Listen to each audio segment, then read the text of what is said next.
muito feliz de estar aqui, de poder conversar, como diz a Dani aí no chat, né, com o Brasil inteiro. Estou vendo muitas pessoas queridas, conhecidas no grupo, algumas assim com as quais eu tenho mais contato, mas eu tenho certeza que para todos, né, o que nos une a todos aqui é esse objetivo comum de promover a excelência do ensino odontológico brasileiro.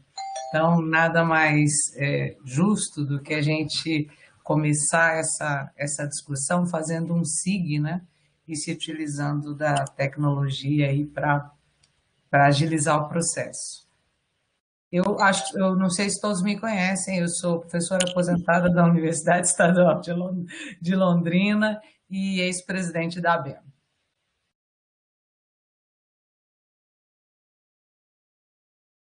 Então, na sequência, eu sou a Ana Isabel, sou professora da Universidade Estadual de Feira de Santana, sou coordenadora do curso de odontologia do Centro Universitário Unifaz, em Lauro de Freitas, na Bahia, e estou presidente da Comissão de Ensino da ABENO, caminhando com a ABENO já aí, quase que na mesma idade das antigas diretrizes, né? 19 anos. Um prazer, uma honra, vou dizer mais do que tudo isso, é uma grande emoção dividir esse momento aqui com elas e com todos vocês, tanta gente maravilhosa do Brasil todo mesmo, e dizer que, assim, é muito forte a emoção porque a gente viveu, né, os últimos 3 anos para que ela pudesse chegar nesse momento. E eu acho que esse é só um primeiro momento. Teremos outros para avançar, para discutir, para implantar principalmente.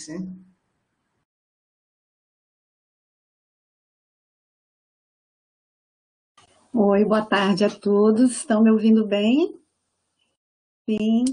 Então, sou Daniela Lemos Carcerelli, professora do Departamento de Odontologia da Universidade Federal de Santa Catarina, e estou também integrando a Comissão de Ensino da ABENO já há algum tempo. Trabalhei junto com a professora Celeste, continuando agora com a professora Vânia, e pude participar ao longo dessa jornada de vários movimentos que a ABENO fez em prol dessas DCM agora, então, publicadas. É realmente muito emocionante, melhor se a gente estivesse juntas com aquele auditório cheio, aquele burburinho, tantos abraços saudosos, mas, de qualquer forma, a emoção está presente e estamos aqui prontas para apresentar essas DCMs, cujo trabalho nós organizamos com muito carinho e muito envolvimento. Acho que é isso, Vânia. Perfeito. Então, vamos dar início. Nós temos um planejamento que vai ser apresentado para vocês e nós iniciamos pela professora Maria Celeste. Só me dá o comando quando quiser passar os slides. Certo. Só, Vânia, aproveitando, eu estou recebendo aqui muitas mensagens de pessoas que estão com dificuldade de entrar. Sim, né? Celeste, a gente já contatou a Helpdesk para ajudar nisso, tá? Ok. Obrigada. Então, vamos lá. Então, pode começar a passar, Vânia. Bom, como foi dito aí, o nosso plano de desenvolvimento hoje, né,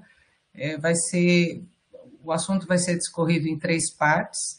É evidente que num SIG a gente jamais terá o tempo suficiente para aprofundar tanto quanto a gente gostaria cada uma dessas partes, mas como primeira aproximação, a gente se propõe, então, inicialmente eu vou falar sobre os pressupostos legais e o fluxo do processo. Depois a Ana Isabel vai falar mais em detalhes sobre as diretrizes, a composição, o que é que realmente mudou, né, no conjunto dos capítulos e das partes. E a professora Daniela vai falar, então, dos compromissos com o SUS que estão claramente explicitados nas novas DCMs. Pode passar.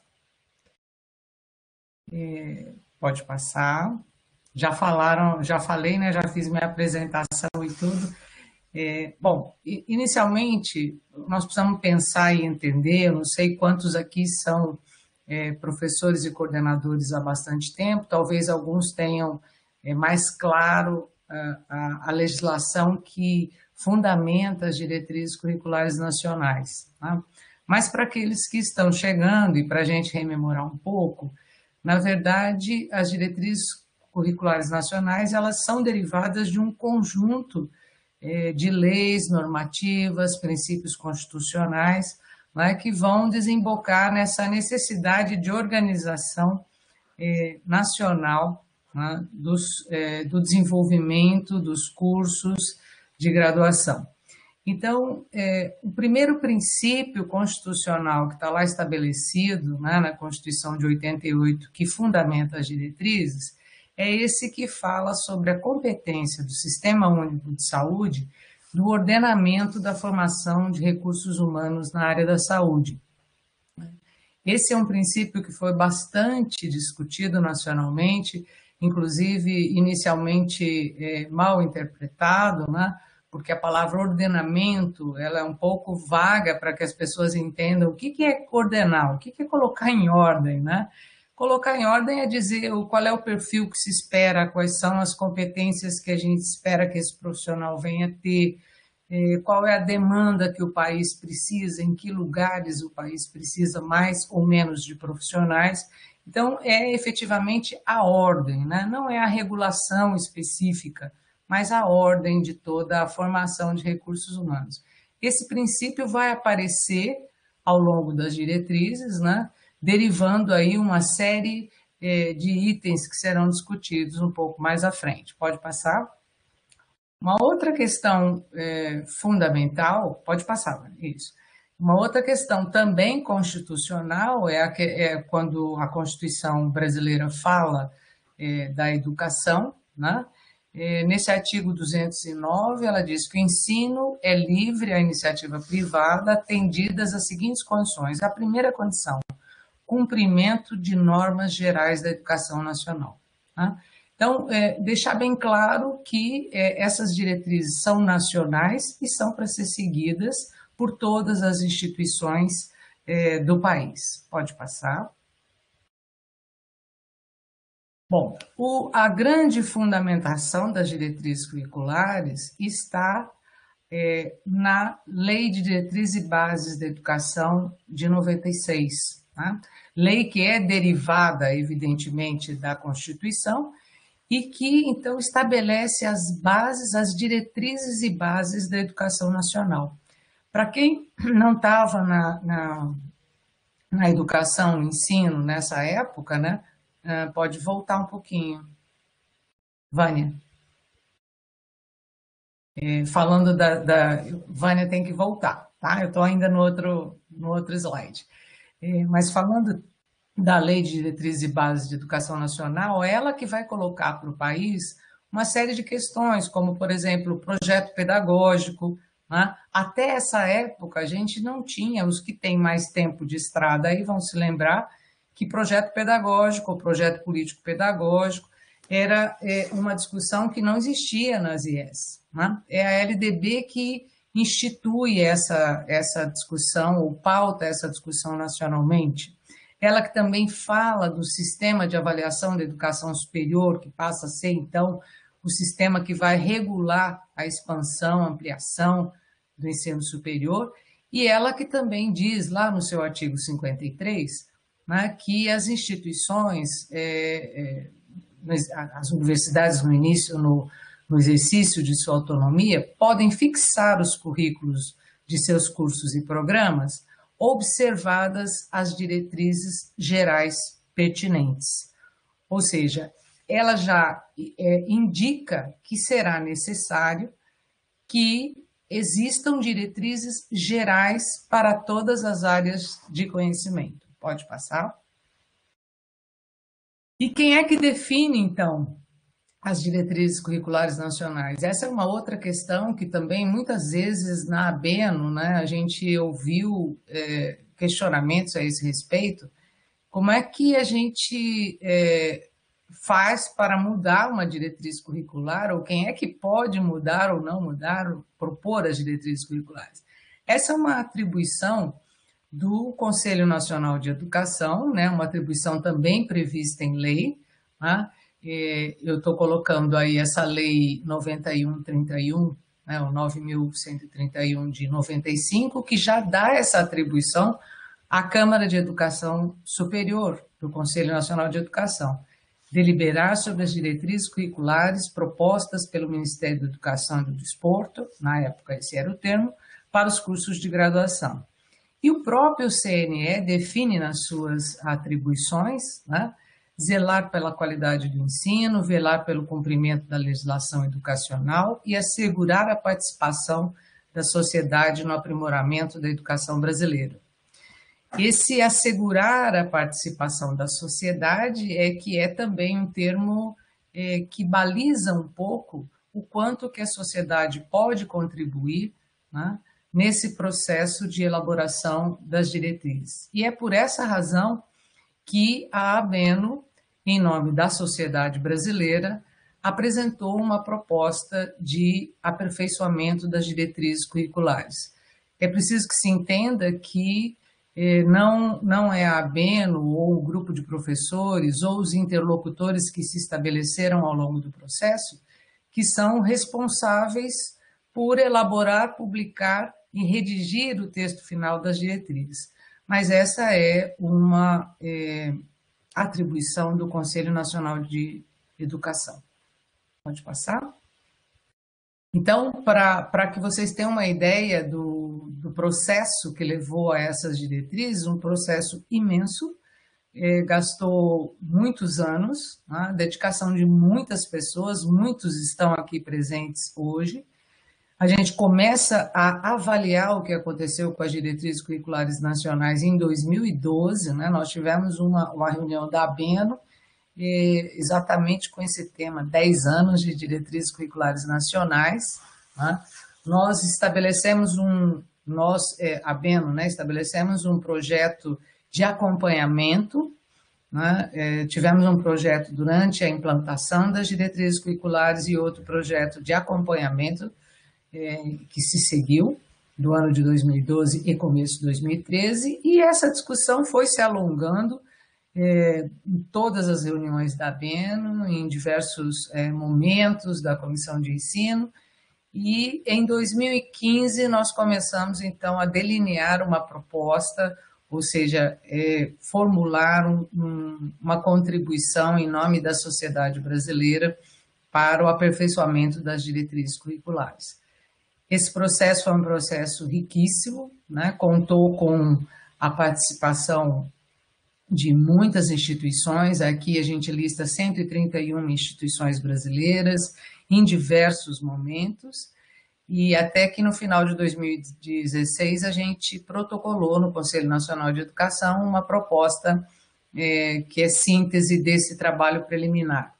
Em 2007 foram várias reuniões de um grupo de trabalho que foi estabelecido, do qual nós três aqui palestrantes fizemos parte, né? Também o professor Arlindo de Brasília também fez parte, o professor Arlindo da União na época, e nós trabalhamos em várias reuniões presenciais, lembrando que nós representávamos, apesar de termos pedido o aperfeiçoamento, representávamos um lado da conversa. O outro lado da conversa era o CNE, representando, então, o Estado brasileiro e a sua vontade política de organizar a educação superior, no caso da odontologia.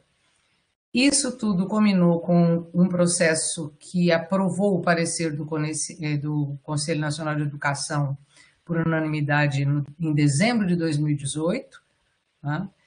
E essas diretrizes foram, então, homologadas em 2021. Pode passar. A Vânia está aí. Certo? Então, para se ter uma ideia, né, desse processo, esse documento que hoje está com diversas questões sendo colocadas, algumas fazem parte do que era o documento original produzido por esse processo, que começou então em 2015, né, com um documento preliminar, uma consulta pública que foi feita online, uma outra consulta pública presencial, uma discussão bastante intensa na 51ª reunião da ABENO, depois uma outra consulta pública online e uma segunda consulta pública presencial, né, onde cada um pôde dar sua contribuição, evidentemente o documento sendo formado por consenso, né, e não por discussão acirrada, mas com todos tentando chegar em um denominador comum. Pode passar? Esse é o grupo, né? Nós éramos, acho que, 60 e poucas pessoas nessa oficina de sistematização final em São Paulo. Esse foi o grupo, então, que no final ficou responsável sistematizando as contribuições e produzindo o documento inicial. Pode passar? Esse foi, então, o processo da ABENO, né? O processo que levou às diretrizes curriculares, um processo extenso, de imenso diálogo, foi mediado pela ABENO, mas teve todo tipo de contribuição. Nós tivemos instituições comunitárias, instituições públicas, instituições privadas, nós tivemos os conselhos profissionais, que participaram em várias oficinas, participaram na oficina presencial da ABENO, participaram na oficina de sistematização, vários conselhos tinham representantes também nesse processo. Pode passar? Tivemos algumas contribuições que foram essenciais, né, que foram norteadoras na área de saúde coletiva. Teve o GT da Abrasco, a Comissão de Ensino da ABENO trabalhou duramente no processo de sistematização, e nós também nos alimentamos muito da portaria do INEP e do ENAD, que tinha um detalhamento bastante grande que foi aproveitado nas diretrizes, nas novas diretrizes, e nós também seguimos como documento norteador também as diretrizes curriculares do curso de graduação em medicina, que tinham saído então em 2014 e foram o start para o processo das reformulações das diretrizes curriculares. Pode passar? Estou quase acabando. Só mostrando para vocês, aí a letrinha é muito pequena para todo mundo ler, mas a lista das instituições que participaram, pode passar. Comunando, então, com um grupo de 131 instituições. E, apenas para concluir essa parte introdutória da legislação, tem que se entender tanto as diretrizes curriculares como todas as normas que regulamentam a educação superior, né, como elas têm uma vida, um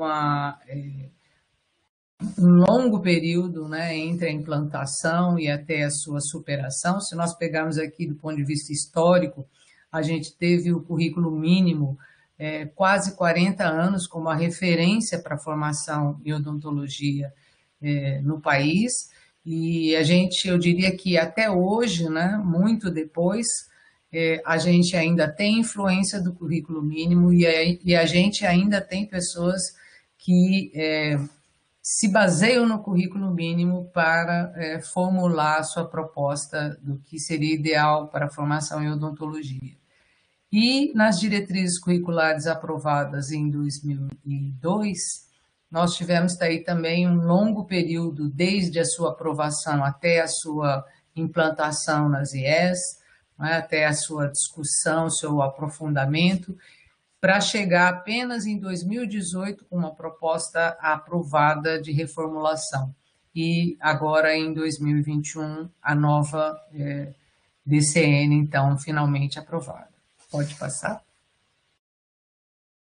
E qual que é a situação das diretrizes curriculares, né? Por que que elas foi proposta uma reformulação, né? Primeiro, porque elas têm que passar por um aperfeiçoamento que está ligado ao contexto científico e histórico, né? Então, a gente tem a necessidade de incorporação dos avanços científicos, né? Adequação à legislação que efetivamente também é móvel durante todo o período, compatibilizar a formação com as pautas internacionais, tanto de saúde quanto de educação, e o enfrentamento de grandes problemas que são problemas da educação superior nacional e também da odontologia, em especial da odontologia, né? Questões como o perfil dos profissionais para o SUS, os estágios, o crescimento do ensino à distância na área da saúde e todas essas questões que são pauta do nosso dia a dia hoje. E, evidentemente, que com as diretrizes curriculares nacionais se espera a indução de novas demandas adequadas à sociedade, né? Então, as diretrizes, além de serem um documento de referência para todas as instituições, a gente espera que elas sejam capazes de induzir mudanças na formação em odontologia, tanto quanto, ou quem sabe mais, que as diretrizes de 2002 conseguiram promover. Pode passar? Acho que eu estou acabando, concluindo, né? Só dizendo que na área da saúde, pegando as profissões que são consideradas áreas da saúde, né?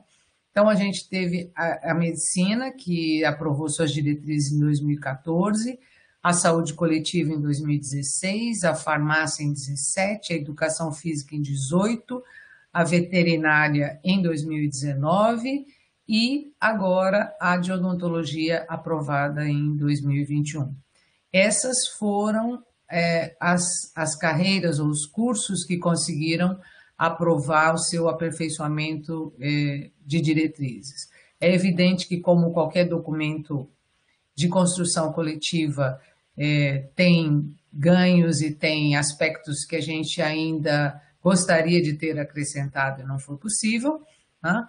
Mas já é um grande alento para quem trabalhou nessa direção ver nossas diretrizes publicadas, né? Outros ainda estão na lacuna ou no processo que foi bastante lento, como vocês puderam ver, de aprovação de novas diretrizes. Pode passar? Eu acho que eu já estou passando a palavra. Exatamente, estou passando a palavra para a Ana Isabel. Vamos lá, Ana. Então, gente, quase boa noite. Vânia, você quer dar uma palavrinha com relação à dificuldade de acesso, que aqui o WhatsApp está bem... Aqui também. Bom, pessoal, nós estamos com uma dificuldade técnica de conexão com o EduPlay, continuamos tentando, tá? E se a gente não conseguir, a sessão está gravada e no máximo amanhã vai para o YouTube da ABENO, a gente compartilha nos grupos o endereço. Obrigada, Ana, pelo espaço. Então tá, gente, boa noite, a gente vai dar continuidade e essa segunda parte a gente vai conversar especificamente sobre o documento, sobre as diretrizes curriculares postas, divulgadas e que nós teremos a partir de agora uma grande missão em cada um dos nossos cursos pelo país, de sentar com os nossos NDEs, e claro que nesse momento a gente não vai reler esse documento, mas a gente vai dar alguns destaques para que possa nortear essas discussões em cada uma das suas instituições. Pode passar?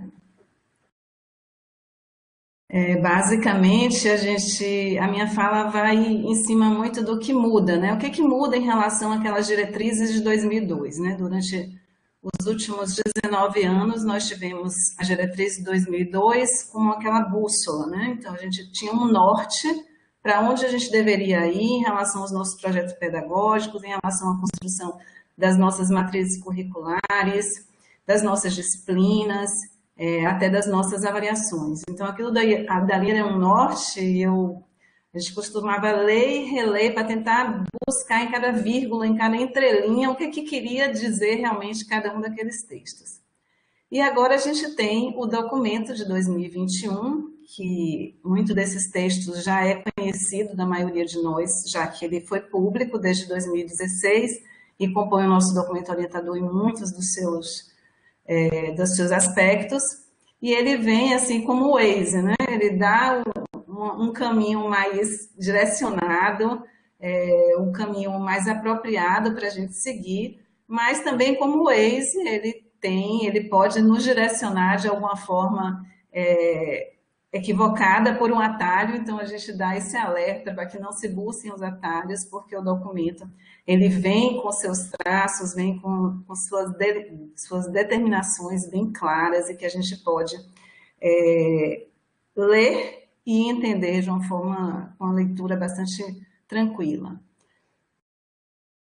Savane. Bom, a primeira coisa que a gente percebe em relação à diferença desses dois documentos é que esse novo documento, as nossas novas diretrizes, ela vem dividida em capítulos. Então, são 6 grandes capítulos, sendo que o primeiro fala de uma forma geral sobre as diretrizes, o segundo vai tratar das competências gerais, o terceiro vai tratar das competências específicas, são em torno de 10 páginas, né? O quarto vai tratar do nosso projeto pedagógico, algum norte em relação a esse projeto pedagógico, que deve conter necessariamente. O quinto vai falar da estrutura curricular e dos conteúdos curriculares, inclusive com detalhes em relação a informações sobre o que é necessário se atentar em relação no momento da construção, da concepção dessa matriz. O sexto já fala sobre as avaliações dos cursos, né? Um componente obrigatório, precisa ter, e termina com as disposições finais, né, protocolos da própria resolução, de quando deve começar a ser implantado, como isso deve acontecer e para quem se aplica esse documento. Pode passar. Já no capítulo 1 das diretrizes, a gente, se for fazer um comparativo, eu não vou ficar fazendo isso o tempo inteiro, não é esse o objetivo, até porque o que a gente tem para o momento é, de fato, as novas de 2021. Então, a gente já verifica lá que, enquanto que nas diretrizes de 2002, a gente tinha em um parágrafo 4 atributos para esse perfil do egresso, e uma menção à formação desse cirurgião dentista para contemplar o sistema de saúde vigente no país. As novas diretrizes, elas já trazem logo no artigo 1º, parágrafo único, a denominação da nossa profissão. Então, em alguma dessas discussões, inclusive o nosso conselho perguntava por que alguns diplomas que eles estavam recebendo vinham como bacharel em odontologia. Então, com essas diretrizes, a gente já tem claro que esse diploma deve constar cirurgião dentista, a denominação da nossa profissão.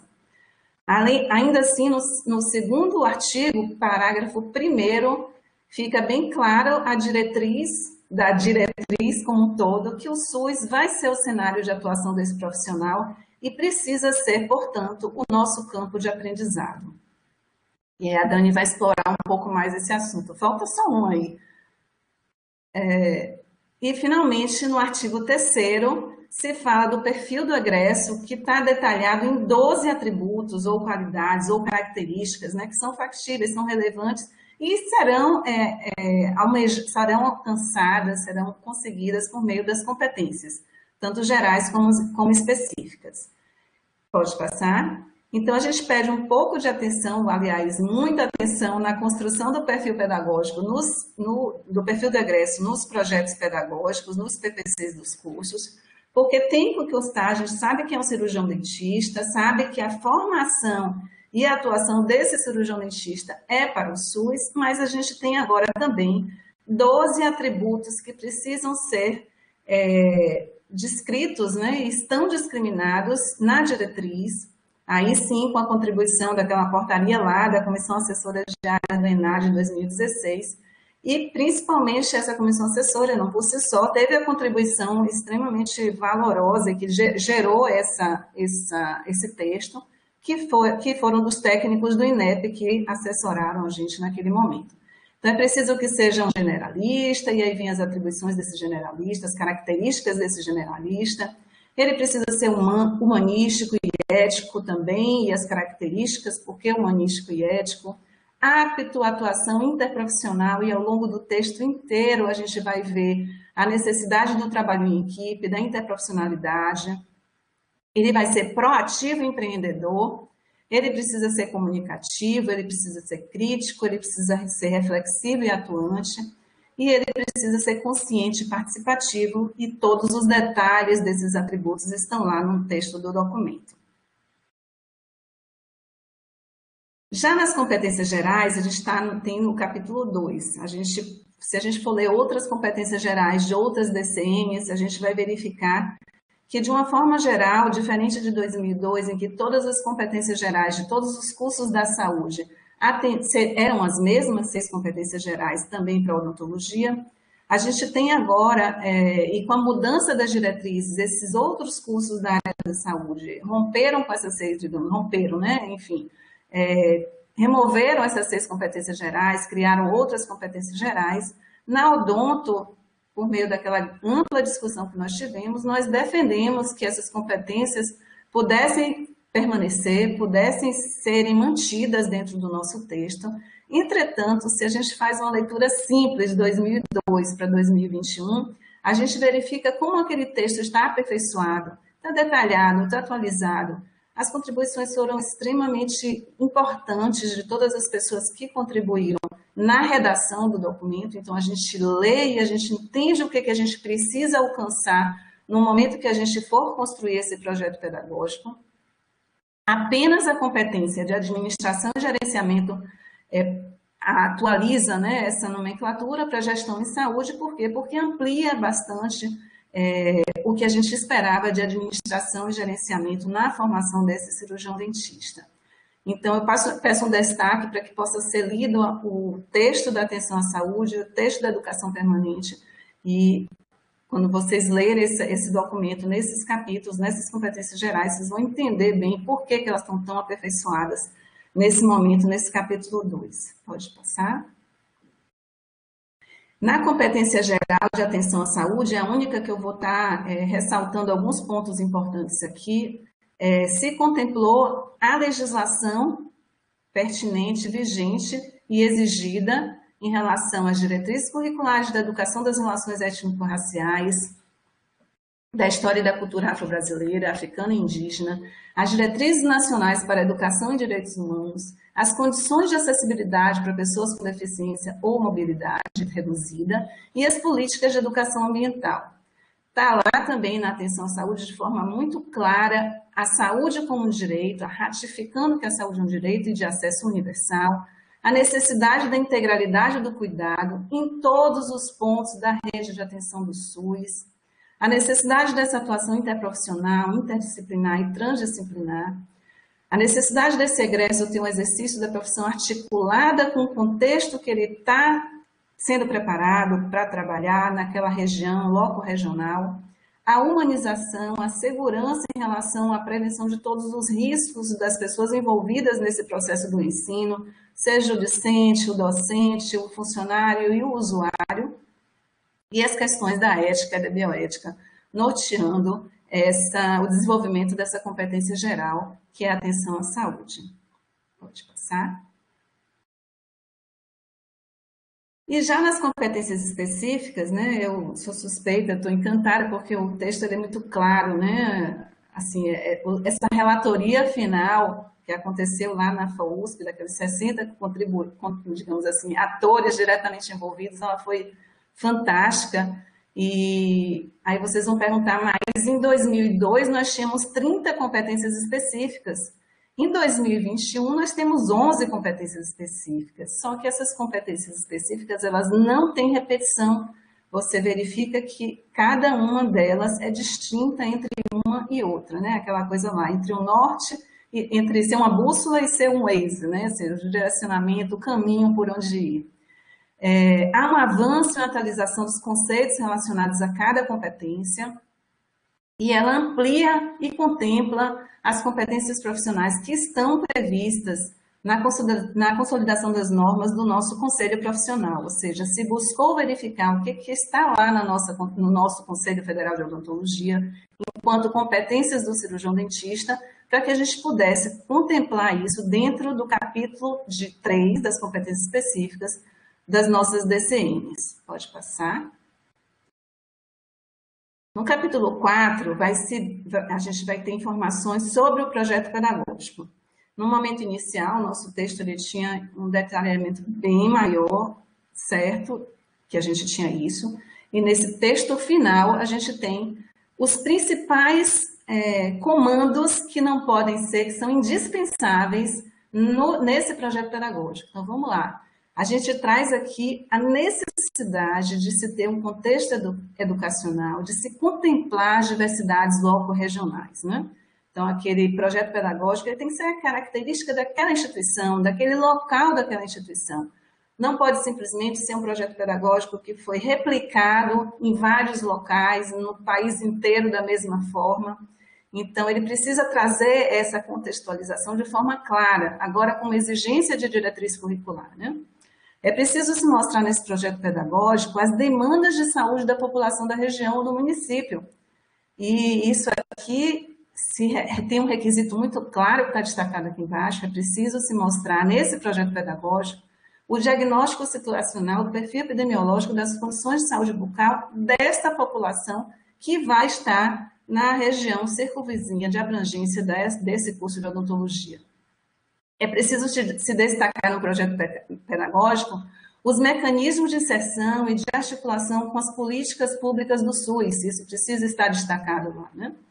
E mais do que isso, os cenários de prática desse curso de odontologia, dos nossos cursos de odontologia, necessariamente precisam estar integrados com o SUS. No campus, seja no campus, ou seja, no cenário interno, intramuros da clínica escola, e na região também onde a instituição está inserida, né? Os cenários de práticas precisam ter essa integração com o SUS. Pode passar.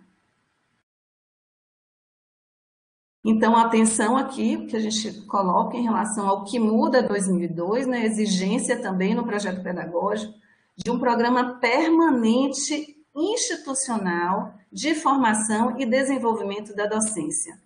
Então, precisa constar isso no projeto pedagógico, a instituição precisa oferecer esse programa permanente, mostrar que faz esse programa permanente, e o destaque para a participação dos estudantes em programas de mobilidade acadêmica nacional e internacional e também a formação de redes acadêmicas, né? Então, são destaques que trazem nessa nova diretriz, que são importantes a gente ficar atento, porque nenhuma linha, nenhum artigo, nenhum parágrafo vai poder ser omitido dos nossos projetos pedagógicos. Pode passar? Sobre a estrutura curricular e os conteúdos curriculares, né? O que traz as novas diretrizes? O currículo, ele continua sendo integrado desde 2002, a gente trabalha isso, a Abeno trabalhou insistentemente com oficinas de implantação, continua essa integração curricular, a necessidade da integração curricular, a necessidade do cuidado integral e resolutivo, mesmo que esse cuidado seja intramuros, ou seja, dentro da clínica escola, e a necessidade da educação permanente para a formação do docente institucionalmente, ou seja, todo o processo ele tem que ser articulado com o corpo docente, discente, e de forma que a instituição possa promover mecanismos de capacitação dessa equipe para entender o que é um currículo integrado, para entender o que é uma clínica de ensino que promova um cuidado integral e resolutivo àquele paciente que procura a clínica escola. Pode passar. E aí a gente tem o artigo 20 das nossas diretrizes, né, que é um artigo que ele traz foi um artigo que a gente tem que comemorar que ele possa ter sido aprovado pela relatoria final e possa ter sido mantido. Então, ele traz claro sobre a carga horária do curso em relação à carga horária mínima, né? Então, a carga horária prática mínima é de 50% da carga horária total, sendo que dessa carga horária prática, 40% seria em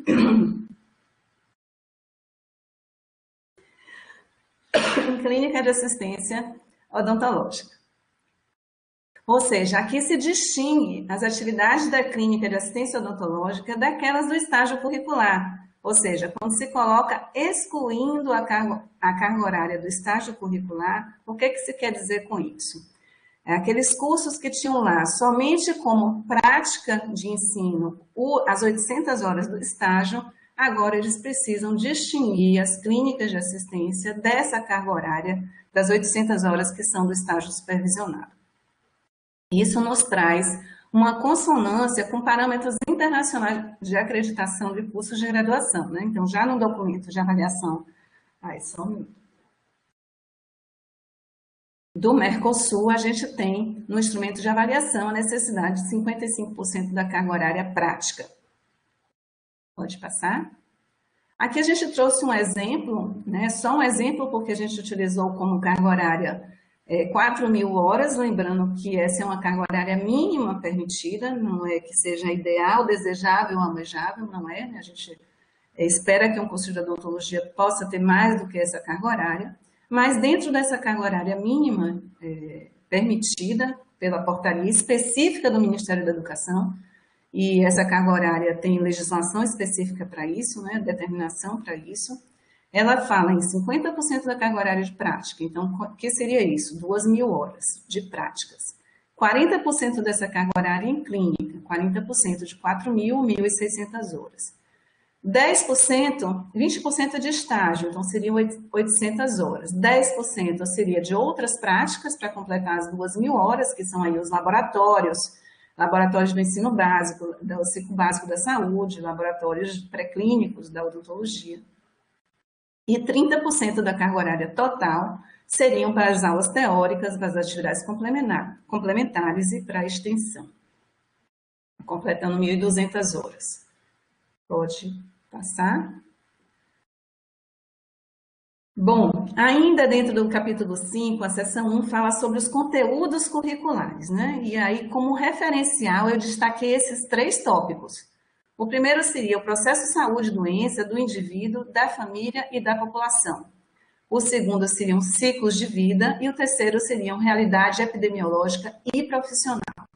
Então, se fala aqui que a construção e a definição desses conteúdos curriculares para se desenhar uma matriz curricular, para se desenhar aquela estrutura curricular, tem que passar necessariamente por esses 3 referenciais que aí nós temos, né?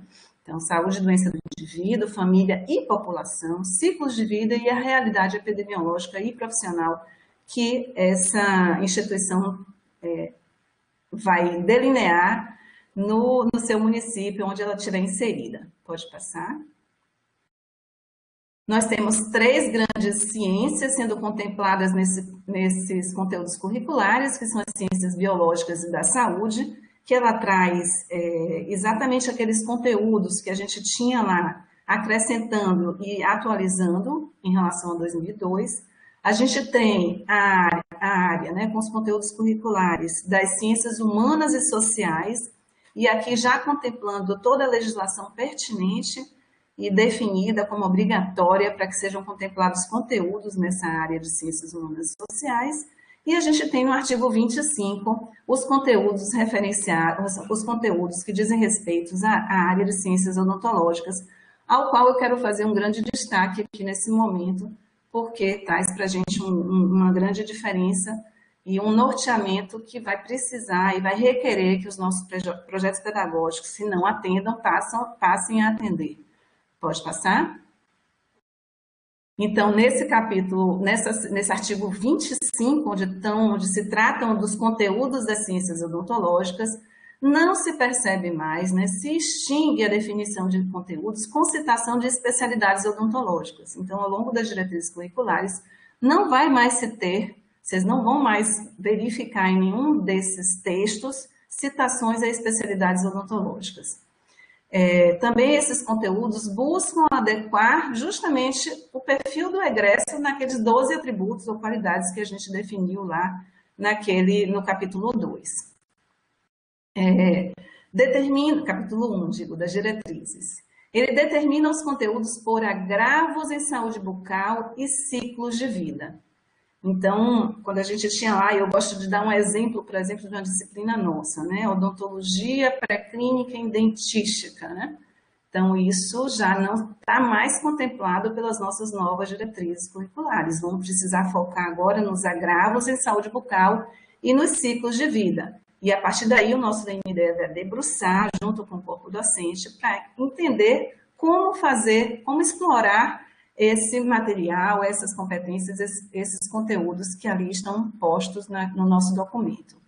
Então, definitivamente, essas diretrizes rompem o paradigma das especialidades na graduação em odontologia. Pode passar?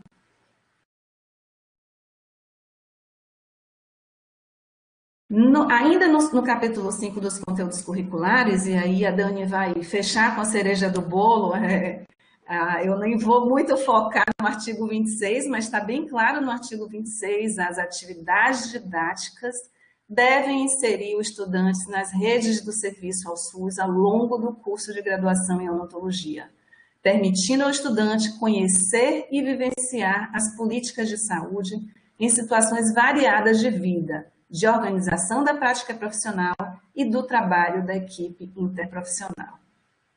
Pode passar? Sobre o estágio curricular, o que muda, né? Então, aqui eu copiei o texto, que é o artigo 7º das diretrizes de 2002. Então, o estágio, nas diretrizes de 2002, estão contemplados neste capítulo, neste artigo 7º, tá? E eu acho que não dá para ler, não é, Vânia? Aí eu acho que as pessoas não conseguem ir lá, mas todo mundo lembra. É só lá, né? colocar em tela cheia, que aí tem uma setinha no canto superior direito, todo mundo vê. Vânia, altamente tecnológica nas mídias. Então, vamos lá.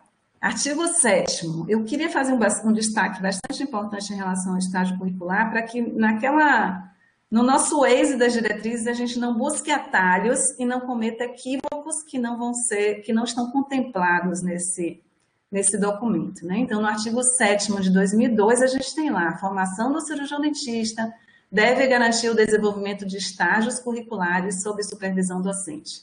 Esse estágio deverá ser desenvolvido de forma articulada e com complexidade crescente ao longo do processo de formação. A carga horária mínima é de 20% da carga horária total do curso proposto. Quem define essa carga horária total é o parecer, a resolução específica da Câmara de Educação Superior do Conselho Nacional de Educação, que atualmente vigente define que a odontologia é de 4.000 horas em 5 anos.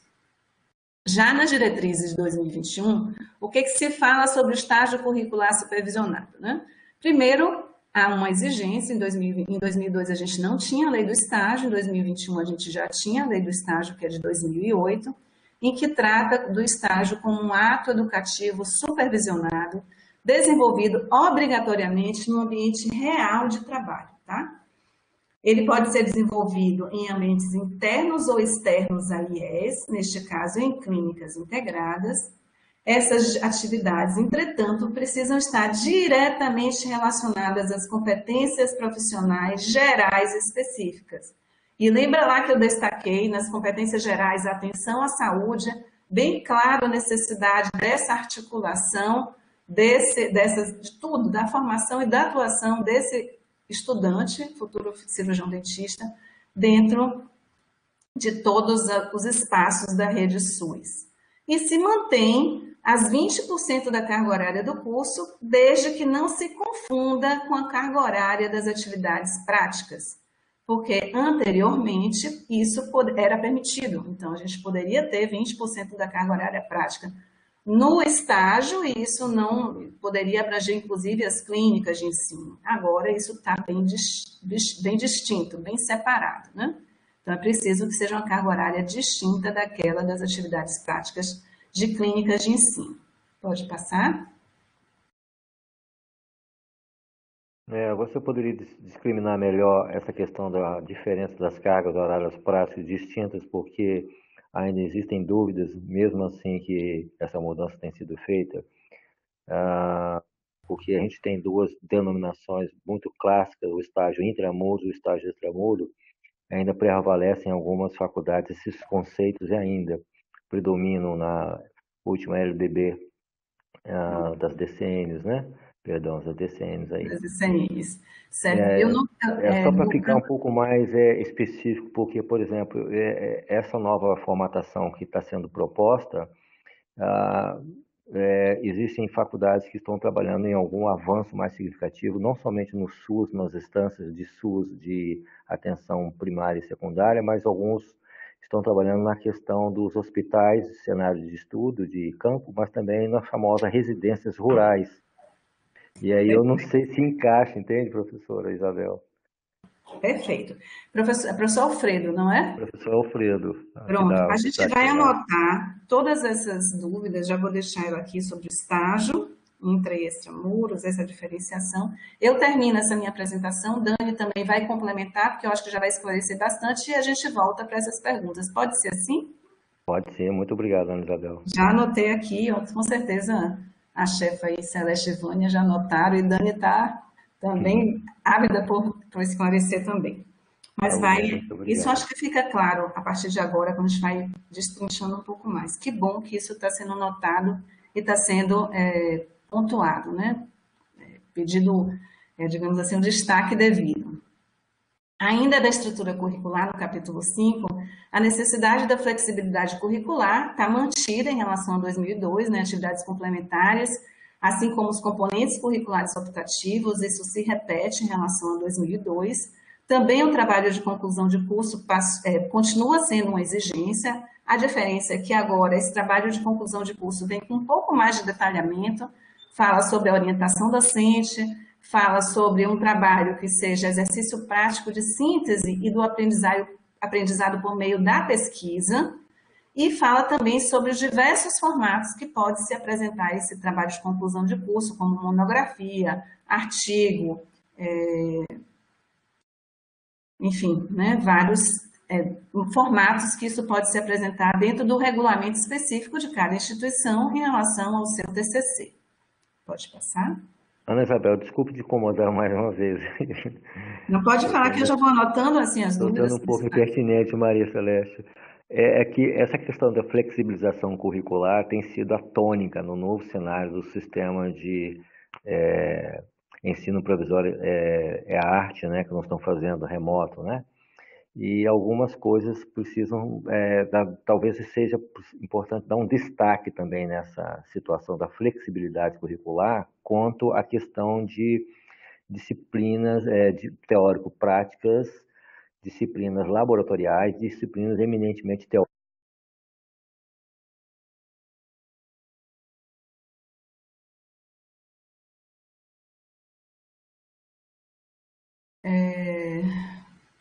Não, eu acho que eu entendi sim. Eu acho que a gente só tem que ter um pouquinho de cuidado, mas assim, no final a gente fala, né, de diferenciar a flexibilidade curricular de metodologias de ensino, tá? Então a gente pode começar no final, na hora das perguntas, e a gente tenta fazer essa diferenciação, né, de um ensino remoto, híbrido, por meio de tecnologias. Eu não sei se foi bem isso, mas da necessidade, do momento do cenário atual, que ele é transitório, esperamos todos, é um momento pandêmico, né, e a gente tem uma legislação, inclusive específica para isso do CNE, e o que a diretriz vem, que ela não pensava em pandemia, nem tem a função de atender especificamente a um período, né, um determinado momento que nós estamos vivendo, mas muito, muito boa colocação, está anotado aqui, vamos conversar para que a gente possa falar todo mundo mais ou menos, tentar falar a mesma língua, né? O mesmo entendimento em relação a isso. E, finalmente, né, o último capítulo da avaliação dos cursos de odontologia. Nesse capítulo se fala sobre o desenvolvimento de instrumentos que buscam avaliar a estrutura e os processos e os resultados da aprendizagem desse estudante, né? E fala de instrumentos que são instrumentos construídos pela própria instituição, né? Também nesse capítulo se ressalta a necessidade de que esses instrumentos tenham consonância com os sinais e com a dinâmica curricular. Isso está bem destacado, bem definido, ou seja, os sinais está válido, né, uma lei, a gente precisa cumprir, está aí, e esses instrumentos precisam fazer essa leitura com os sinais, né? E, claro, essa avaliação precisa estar relacionada e baseada nas competências que vão ser desenvolvidas ao longo do curso e que estão ditadas por esta diretriz. Está escrito lá, né, de acordo com referência às presentes diretrizes curriculares. Isso está bem escrito lá. Pode passar? Bom, e as disposições finais dessas diretrizes curriculares, ela trata sobre o prazo, né, de implantação. Então, nós temos aí um prazo de até 2 anos, a partir da data da publicação, que foi 21 de junho de 2021, para aplicação das suas determinações às novas turmas abertas após o início da sua vigência. Para aqueles cursos que são seriado semestral, ou seja, que não são cursos anuais, já se entende que a matriz 2021.2 já tem que ter leitura com as novas diretrizes curriculares nacionais, né?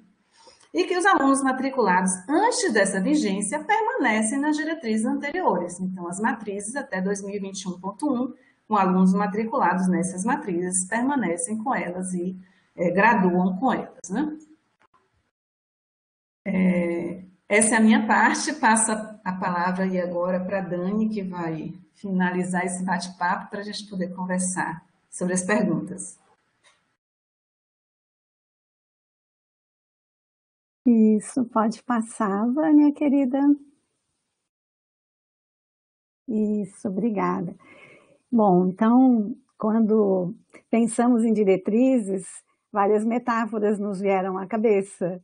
A bússola com a Ana Isabel, um caminho, uma direção, um rumo, guia, um farol. E a reflexão que fizemos foi no sentido de que nós chegamos às diretrizes de 2021 com um acúmulo importante em relação à integração do SUS, embora com grandes desafios, sem dúvida, mas incomparável com o desafio que foi a publicação das diretrizes de 2002, né? Sair de um estágio de currículo mínimo, né, lista de conteúdos, para um pensamento em torno de diretrizes curriculares nacionais, realmente requerer um esforço bastante grande. E esse acúmulo, eu trouxe aqui esses 2 Brasis, né? O Brasil, a saúde bucal no Sistema Único de Saúde, é a capa do manual do Ministério da Saúde, e o Brasil verdinho, que tem as pessoas, é a capa do livro publicado pelos docentes da UFSC, da USP, já estou me apropriando aqui da publicação dos colegas, né, da Fernanda Carré, do Gilberto Alfredo Puca, da UNB, e da Maria Cília Araújo, que publicaram SUS e Saúde Bucal no Brasil por um futuro com motivos para sorrir. Essas 2 publicações vieram à tona por conta dessa reflexão do que, afinal, são as diretrizes. As diretrizes, elas, em última análise, elas pretendem unir esses 2 Brasis, né? Esse Brasil aqui, que com esse acúmulo de 20 anos aproximou, eu diria, integrou equipes de saúde bucal no SUS, tem dentistas trabalhando nas unidades básicas, nos centros de especialidade odontológica, nos hospitais, nas UPAs, na comunidade. E nós temos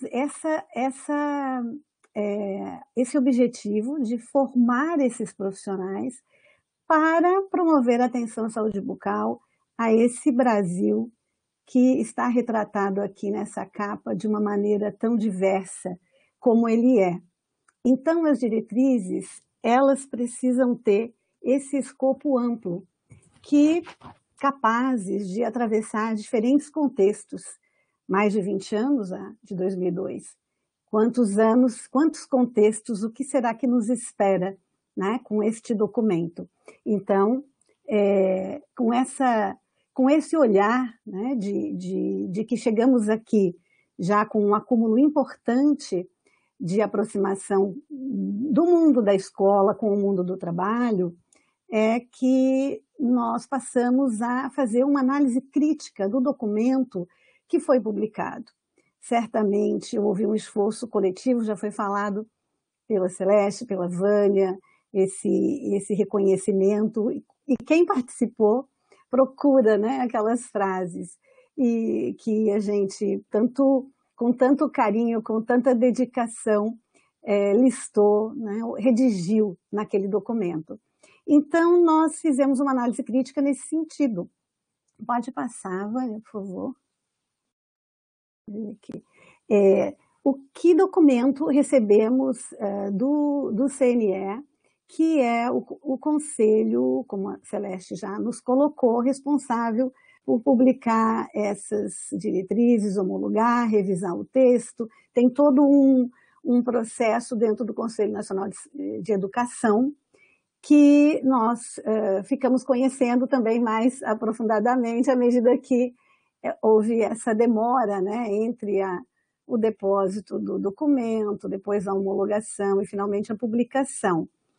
Então, o Conselho Nacional de Educação tem essa importância e essas prerrogativas. Foi dito também, e muito importante, nós temos na Constituição Federal a regulação do Sistema Único de Saúde para a formação, o ordenamento, capítulo que a professora Celeste já nos explicitou. E o Conselho Nacional de Educação também baliza essa integração com o SUS como a instância máxima do controle social e, ao invés de ser uma instância deliberativa, faz o acompanhamento, a fiscalização dessas ações no Sistema Único de Saúde e publica resoluções e recomendações, como a Resolução 350, de 9 de junho de 2005, que já utilizamos quando publicamos o documento orientador, e a Resolução 569, de 8 de dezembro de 2017. Então, o que nós fizemos foi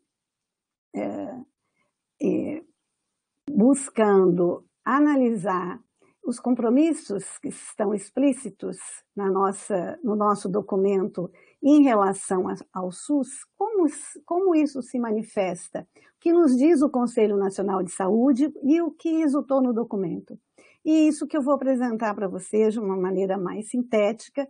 A Resolução 569 está disponível no site do Conselho Nacional de Saúde, vocês podem, e eu também sugiro e recomendo, é um ótimo exercício a gente olhar para a resolução, quais são os parâmetros desejáveis para a formação em odontologia no Brasil hoje, e olharmos para a nossa DCM.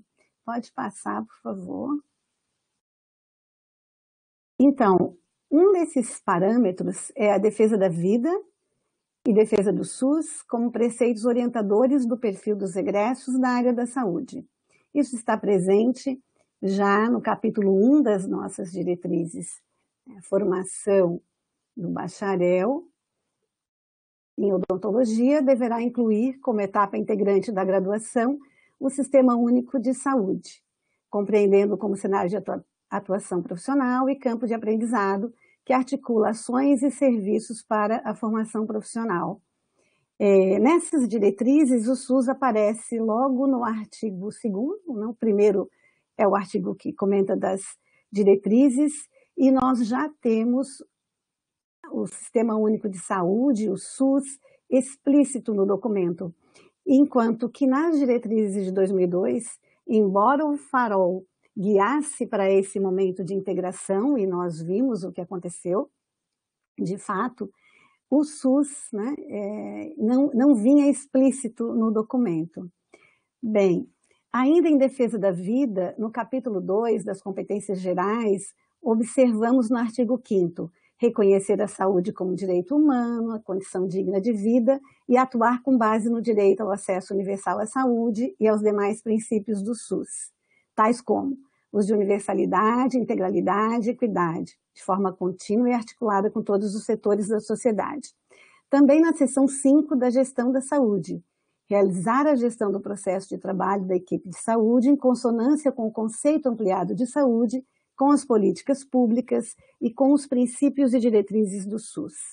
Então, o que nós vemos no nosso documento é uma relação com o SUS de interlocução que permeia a organização desse projeto pedagógico, um parceiro na formação, muito mais do que somente aquele campo de prática que naquele momento de 2002 foi toda uma construção que se fez, né? E com o ProSaúde pudemos desvelar ali no eixo da integração e serviço um caminho que se mostrou viável e nos aproximou. Essas DCNs, elas trazem de maneira inequívoca a defesa da vida e a defesa do SUS. Pode passar, Vânia. Um outro parâmetro desejável na formação odontológica é que esse curso ele tenha consonância com o atendimento às necessidades sociais em saúde. Vamos buscar no texto. Será que a nossa diretriz contempla esse importante parâmetro? E aqui, então, destacado na seção 1 da atenção à saúde. Novamente, atuar na integralidade do cuidado à saúde por meio do desenvolvimento de ações e serviços de promoção, proteção, recuperação e manutenção da saúde, individual e coletiva, exigidos para cada caso em todos os pontos da rede de atenção do SUS, que possibilitem responder às necessidades sociais em saúde. E assim nós vemos na tomada de decisão, nós queremos que esse cirurgião dentista, esse cidadão, que ele se forme em odontologia, ele possa avaliar sistematicamente e realizar a escolha das condutas adequadas com base em evidências científicas e na escuta ativa, centrada nas necessidades dos indivíduos, famílias, grupos e comunidades. Assim como a estrutura curricular deverá levar em consideração as necessidades de saúde dos usuários e das populações, incluindo as dimensões ética, humanística e social, orientadas para a cidadania e para os direitos humanos, tendo as ciências humanas e sociais como um eixo transversal de formação. Pode passar. O outro parâmetro é a integração ensino, serviço, gestão, comunidade.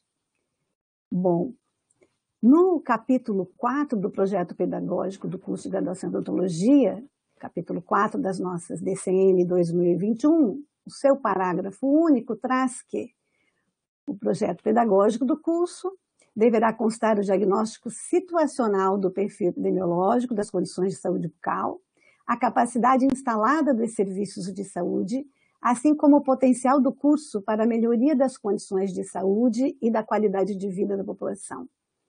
A indicação, o farol, o caminho é que ao credenciar um curso, recredenciar, se possa manter esse diálogo com os serviços de saúde, conhecer o diagnóstico situacional, envolver o serviço nessa organização do PPC. Também na estrutura curricular, destacamos as atividades didáticas, devem inserir o estudante nas redes de serviços do SUS. Eu não vou ler tudo, a Ana Isabel já destacou, né, antes. E também do estágio curricular supervisionado. Incluirá estágio curricular obrigatório, entendido como ato educativo supervisionado, a ser realizado no ambiente real de trabalho. São todos indicativos, né, e registros no nosso documento que nos guiam em direção à integração ensino-serviço-comunidade. Pode passar. Outro aspecto importante da formação em saúde, e na nossa profissão não seria diferente, é o trabalho interprofissional. Diria que é um grande avanço das nossas diretrizes. Nós já trabalhamos com esse conceito inovador que está no documento em diversos pontos. Destaquei aqui o capítulo 1 das diretrizes, logo no início. A formação do cirurgião dentista deverá incluir a atenção integral à saúde, levando em conta o sistema regionalizado e hierarquizado de referência e contra-referência e o trabalho em equipe interprofissional. Também no artigo 3º das diretrizes, apto à atuação em equipe de forma interprofissional, interdisciplinar e transdisciplinar. E ainda nas competências gerais, exercer posições de liderança e proatividade que visem ao bem-estar do trabalho da equipe interprofissional e na interação comunitária. Nas competências específicas, trabalhar em equipe interprofissional e de saúde bucal, informando e educando a equipe e a população a respeito da saúde bucal. Pode passar, Vânia. Por fim, então, a utilização de metodologias de ensino que promovam a aprendizagem colaborativa e significativa. No capítulo 4 do PPC, nós podemos ler o seguinte, no artigo 12, o projeto pedagógico do curso deverá ser centrado no estudante como sujeito da sua própria aprendizagem, tendo o professor como facilitador e mediador deste processo, com vistas à formação integral e adequada do estudante, articulando as atividades de ensino, pesquisa e extensão. Essas diretrizes reafirmam o protagonismo estudantil. No capítulo 5, a estrutura curricular e os conteúdos curriculares, o curso de graduação em odontologia deverá incluir a utilização de metodologias ativas de aprendizagem, bem como mecanismos de flexibilidade. Sabemos o quão desafiador é migrar, né? Fazer a transição ou trabalhar nessas dois estilos pedagógicos, né? O tradicional e as metodologias ativas, mas elas estão aqui contempladas. Pode passar. Educação e comunicação de saúde. Temos uma sessão inteira para tratar do tema, né? Nas competências gerais, artigo 4º, tem 3. Então, eu também quero fazer esse convite para que vocês se debrucem sobre o artigo 7º e seus 5 incisos, como as diretrizes, o texto realmente trouxe e teve esse cuidado de registrar a importância da educação e comunicação em saúde na formação dos nossos futuros cirurgiões dentistas.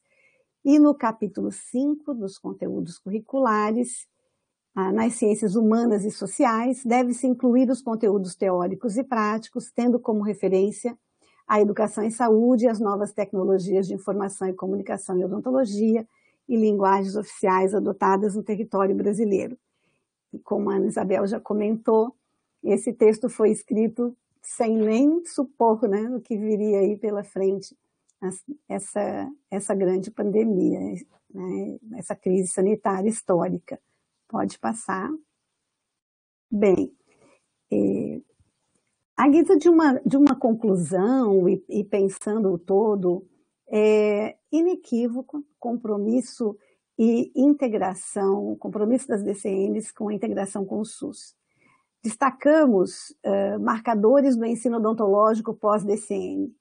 O que realmente vai em conjunto, é preciso ter esse olhar para o todo do documento, porque cada capítulo, cada sessão se articula, né, entre uma com a outra, mas realmente o compromisso e a integração com o SUS se destaca.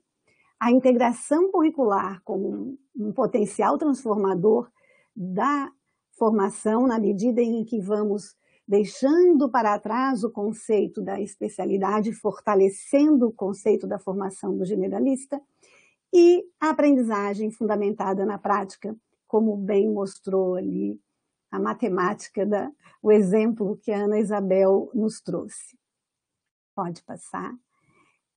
Entendendo as DCM como esta macropolítica, esse texto amplo, como foi difícil, eu lembro muito bem, a gente tem essa ideia e essa vontade de deixar muito completo o texto da DCM e detalhado, mas vivendo esse processo tão de perto como pudemos viver, e acompanhando o trabalho do CNE, por onde caminhou o CNE, entendemos que, em termos de diretrizes, estando tão claro esse compromisso com o SUS e essa macropolítica potente para trazer avanços para a odontologia, entendemos que ela vai se materializar ao longo, com muito trabalho que teremos todos pela frente, com certeza, nas mesopolíticas, que estamos aí falando de transformações no plano de desenvolvimento institucional, das instituições de ensino superior, dos planos municipais de saúde, que vão precisar contemplar o plano de carreira dos preceptores, essa supervisão também dos preceptores, para receber e fazer a parceria na formação com os estudantes. O COAPES, o Contrato Organizativo de Ação Pública de Ensino e Saúde, já é um outro acúmulo importante que nós nem poderíamos imaginar em 2002, e hoje muitas instituições já têm firmados. Eu sou da Universidade Federal de Santa Catarina, o contrato já está assinado, e mecanismos de acompanhamento e avaliação. Projeto pedagógico do curso, que está bem descrito nas DCMs, as resoluções de instâncias colegiadas, NDE, por lado do serviço, a coordenação de saúde bucal do município, o acompanhamento e avaliação, e, em última análise, todo esse arcabouço diretivo, a nossa bússola, ela precisa e vai, com certeza, se materializar até o plano de ensino formulado no nosso dia a dia. Então, essas são as contribuições dessa análise que fizemos, e eu vou passar então a palavra para a professora Vânia, fazer o convite aqui para a nossa próxima reunião, e obrigada a todos pela atenção. Perfeito, muito obrigada a esse trio, né, maravilhoso pelas suas apresentações. Nós vamos, então, deixar, nesse momento, já um convite para a participação de todos na 56ª reunião anual da ABENO, onde, com certeza, também continuaremos esse debate sobre as diretrizes. Teremos já confirmada a presença do relator das nossas diretrizes no Conselho Nacional de Educação, o que é muito importante, né, nesse momento em que a gente precisa esclarecer sempre todas as nossas dúvidas. Então, de maneira a organizar, nós temos várias perguntas no chat. Nós vamos tentar trazê-las aqui, na medida do possível, na ordem em que elas se apresentam, certo? Se apresentaram. Então, nós temos aqui uma questão que foi bastante discutida no chat, que é a pergunta: o que significa efetivamente romper o paradigma de especialidades na graduação? Tá? Se não devemos ter mais, então, disciplinas por áreas de especialidades. Já houve algumas respostas a esse respeito, tanto da professora Ana Isabel, quanto de alguns participantes, mas Marcelo Bonecker mantém a pergunta. Eu penso que seja isso sim, mas de qualquer forma, como seria o ensino teórico e laboratorial de uma determinada especialidade? Então, vamos lá, quem vai responder? Não vou escolher ninguém não, tá? Eu acho que a Ana Isabel já respondeu por escrito, né, Ana Isabel? Vamos lá, seguindo a ordem. Bem, então. Tem uma dúvida em relação aos estágios, que, segundo o documento, podem ser internos ou externos, nesse caso, nas clínicas integradas. Nesse caso, para que o estágio seja interno, é obrigatório que a IES tenha convênio com o SUS. E essa é uma pergunta da Kívia, e que também vem mais ou menos no direcionamento dos questionamentos do professor Alfredo. Acho que falamos sobre isso agora, Ana Isabel.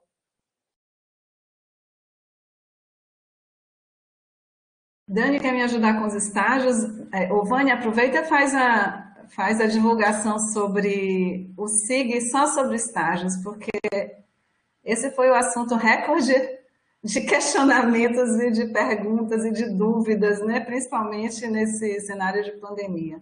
Perfeito. Nós temos planejado, já desde antes das DCNs terem sido homologadas, nós temos já planejado um SIG só sobre os estágios no SUS. Então, creio que é na sessão de novembro, mas na página da Beno a gente tem a programação completa do SIG. Assim, eu acho que, Celeste, não sei, Dani, o que vocês acham? De repente, lembrar que a gente tem um artigo só sobre estágios, as diretrizes do estágio revisadas pela ABENO, né, pela Comissão de Ensino da ABENO, está publicada, se não me engano, na revista no ano de 2015, mas foi uma publicação que saiu em 2018. É isso, Vânia? Vânia, rapidinho vai ter o caminho para ela aí. Não? Agora não tem. Vou pegar e vou colocar aqui no chat, tá? Já eu estou fazendo muita coisa junta, não está dando certo. Vou tentar te ajudar também, porque eu tenho esse caminho. Então, assim, daquelas diretrizes que ali estão ditas, a gente não entende que nada daquilo está, digamos assim, vou usar a palavra revogado nas novas DCMs. Não está. Aquilo continua assinado por nós. São aquelas as diretrizes que a ABENO orienta para a oferta do estágio supervisionado. Só que ali a gente tem um texto completo, um texto detalhado, com legislação específica citada. Além desse artigo, a gente também tem um documento orientador, também publicado na revista da ABENO, que na parte que diz respeito ao estágio supervisionado, a gente detalha também o que se espera desse estágio supervisionado, inclusive à luz do instrumento de avaliação do INEP, né, no processo de ato regulatório de autorização de reconhecimento.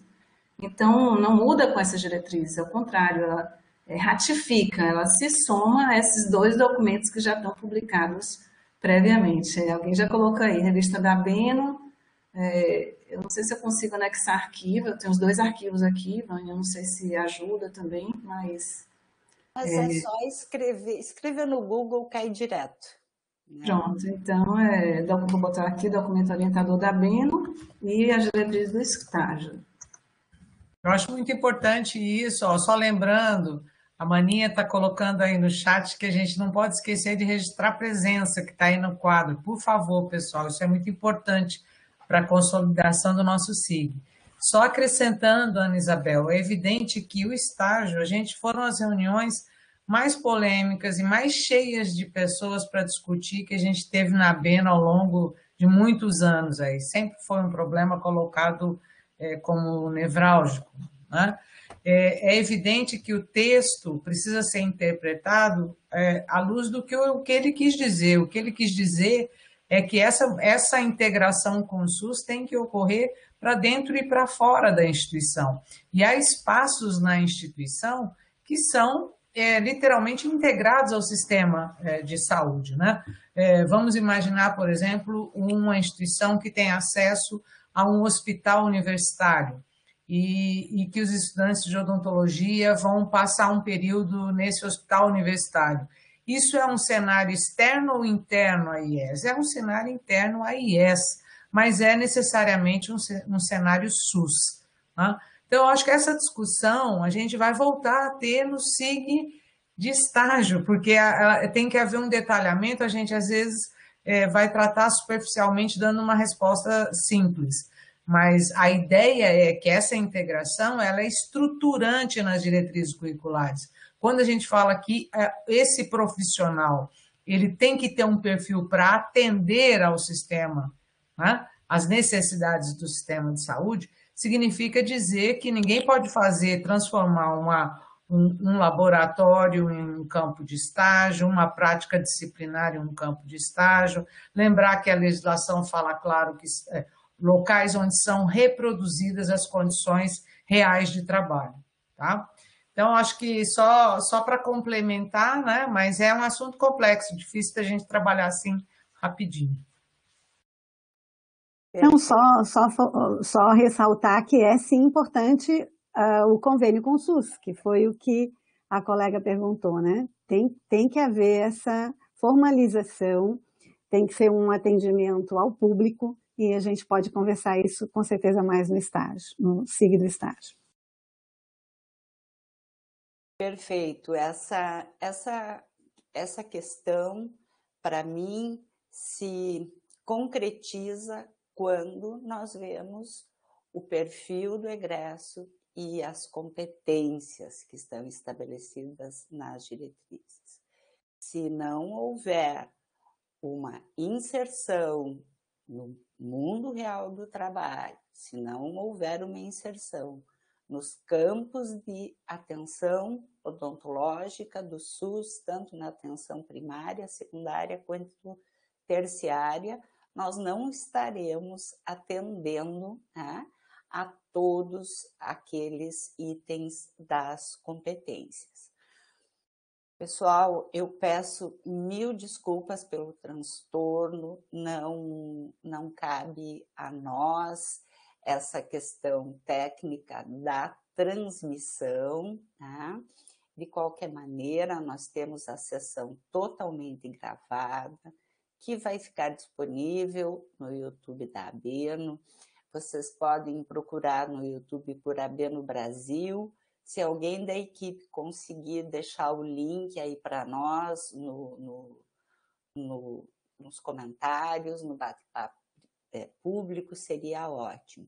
Eu estou vendo várias pessoas também colocando seus nomes e instituições. Eu gostaria de avisá-los que, se isso é com a finalidade de registro de presença, não vai ter resultado, né? Para fazer o registro de presença, nós temos esse link, putrnp.br/presenca, certo? Vocês devem se cadastrar com CPF e seguir as orientações desta tela. Isso deve ser feito até as 23h59 de hoje. Também nós temos aqui o QR Code que ajuda para quem quiser fazer isso com o celular. Muitos comentários aqui no chat. Vamos ver se tem mais alguma pergunta. Muitos cumprimentos para as nossas debatedoras, as nossas apresentadoras. Tá? Vamos ver se tem mais alguma coisa. Então, eu creio que nós já estamos com 1h30, né, de sessão, como uma primeira atividade da Abeno de discussão das DCN pós-homologação. Eu creio que foi bastante esclarecedora. E quando eu fico pensando no que foi feito logo após a homologação das DCN de 2002, o imenso trabalho que a Abeno fez com as oficinas, com a participação de todos, agora é o momento para que a gente, né, retome essa postura, ou seja, como nós vamos fazer a leitura desse documento que é tão caro, tão precioso para nós, né? E como nós vamos conduzir os nossos projetos pedagógicos, como nós vamos, de fato, executar a nossa matriz curricular, porque isso é o que mais importa, né? Muitas vezes a gente tem legislações que dizem tantas coisas e ficam perdidas, né, no meio de tantos outros papéis e efetivamente não tem resultado. Para que isso seja efetivo para a formação, para a educação odontológica brasileira, nós precisamos ter dentro de cada um de nós, docentes, gestores, participantes de NDE, muita vontade de fazer uma odontologia melhor. Então, eu agradeço muitíssimo pela presença de todos. Professoras querem se despedir? Até a 56ª, né, Vânia? Antes disso, a gente ainda tem algum encontro, acho que é a SIG, né? Tem mais uma SIG. Sim, temos o de agosto e o de setembro. Tá? E aí, em novembro a gente volta com o tema. Perfeito. Programação está espetáculo. Professora Celeste, diga um tchau. Só dizer um tchau aqui para tanta gente amiga que está nessa sala, tantas pessoas queridas que, assim, me dá um prazer só de ler o nome ali. Eu falei, olha, que legal tá aqui, tá conversando, né? Muita gente que está tradicionalmente também trabalhando pela qualidade do ensino de odontologia. Dizer que foi um prazer, agradecer a Vânia aí pela organização, né, dessa oportunidade, dizer que as novas diretrizes vão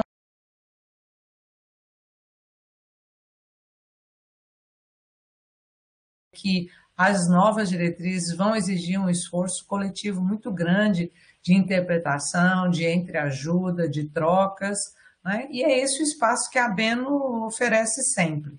Então, só dizer que, saudade de todos que estão aí, tá? Um beijo.